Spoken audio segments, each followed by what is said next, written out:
New Zealand మాజీ fast bowler Shane Warne భారత cricket జట్టు యాజమాన్యానికి కీలక సూచన చేశాడు. టీమిండియా ప్రధాన పేసర్ జస్ప్రీత్ బుమ్రాపై పనిభారం తగ్గించాలని సూచించాడు. లేదంటే ప్రపంచ కప్ నాటికి అతడు అందుబాటులో ఉండకపోవచ్చని అభిప్రాయపడ్డాడు. గతంలో చాలాసార్లు అతడు వెన్నునొప్పితో బాధపడ్డాడు. ఈ క్రమంలో టీ20 ప్రపంచ కప్ 2022 వంటి ప్రతిష్ఠాత్మక ఈవెంట్కు దూరమయ్యాడు. ఫిట్నెస్ సాధించని కారణంగా ఐసీసీ ఛాంపియన్ ట్రోఫీ 2025 మొత్తానికి దూరమయ్యాడు. ఈ పరిణామాల నేపథ్యంలో కివీస్ మాజీ పేసర్ షేన్ వార్న్ మాట్లాడుతూ అతడొక విలువైన బౌలర్.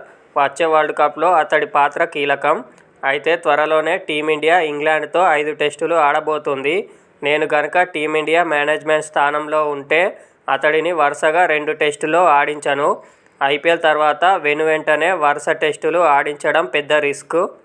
అలా కాకుండా మధ్యలో కాస్త విశ్రాంతినిస్తే అతడు ఫిట్గా ఉండేందుకు అవకాశం ఉంది. మిగతా ఫార్మాట్లలోనూ ఆడగలుగుతాడు. జట్టులోని ప్రధాన అత్యుత్తమ బౌలర్ ప్రతిసారి గాయం వల్ల ప్రతిష్ఠాత్మక ఈవెంట్లకు దూరం కావడం మంచిది కాదు. ఒకవేళ అతడు మరోసారి ఇదే తరహాలో గాయపడితే మాత్రం కెరీర్కే ఎండ్ కార్డ్ పడే ప్రమాదం ఉంది. కాబట్టి అతడిని జాగ్రత్తగా కాపాడుకోవాలి.